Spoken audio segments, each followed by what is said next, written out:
Hello everybody, this is Marcel from Morgan coming to you with another What I Learned video. This one might be a little longer, but it's going to be a good one. I learned that when Abraham Lincoln's son, Robert, nearly fell off a train platform, his life was saved by a man named Edwin Booth, who pulled him to safety. Edwin was the brother of John Wilkes Booth, who would famously assassinate Robert's father just a year and a half later. Irony. I learned that if you were a child in England in the Middle Ages, you would have been sewn into your winter clothes for an entire season, lasting until spring. I learned that the original Kotex pads that were introduced in 1921 were 22 inches long and 36 layers thick. Damn.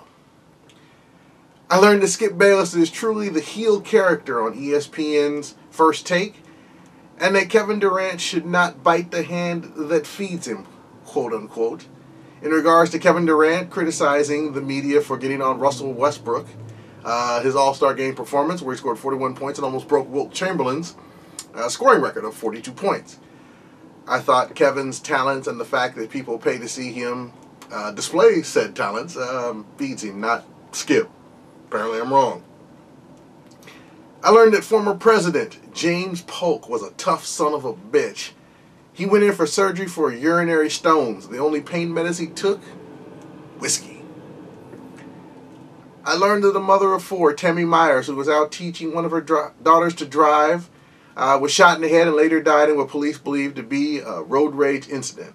I hope they catch this son bitch, and my prayers go out to the Myers family. I learned today how frightening Dr. Ben Carson truly is. He called for a war with no rules, quote unquote, and said that, and I quote the rest of it, our military needs to know that they are not going to be prosecuted when they come back because somebody has said you did something that was politically incorrect. He said that in an interview on, surprisingly, Fox News. He also said there's no such thing as a politically correct war. We need to grow up. We need to mature. He said on Fox News, if you're going to have rules for war, you should just have a rule that says no war. Other than that, we have to win. Our lives depended on it.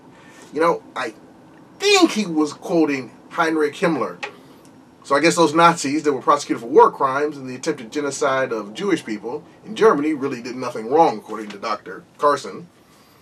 This man is dangerous, and we cannot allow him to be president. Well, he's not going to be, but just in case. I learned that a Texas man that was convicted of his 10th DUI, Bobby Jean Martin, age 64, was tried and convicted. It took the jury only 1 hour to convict him. He was sentenced to life in prison. About damn time somebody took drunk driving seriously. I learned today that we may have had a gay president. That's right. James Buchanan. He was the only president never to be married. He was single his whole life. Our 15th president was thoroughly looked into by historian James W. Lowen, and found that he had a fairly open relationship with a gentleman named William Rufus King, who was a Democratic senator from Alabama. And William Rufus King was a white dude. I know Rufus is usually a black guy, but it's not this time. So we've actually gone backwards with, gay rights and everything. But that's not the point. And lastly, I learned today that former astronaut Leland Devon Melvin, black guy, who was born on February 15, 1964 in Lynchburg, Virginia, is an American engineer and NASA astronaut. He served on board the Space Shuttle Atlantis as a mission specialist on STS-122. And let's see, he was named NASA's Associate Administrator for Education on October 20th, 2010. He also was a wide receiver for the Richmond football team between the years of 82 and 85, and he's the all-time leader in receptions with 198. He's also drafted by the Lions in the 11th round of the 86 draft. His football career ended with 2 badly pulled hamstrings.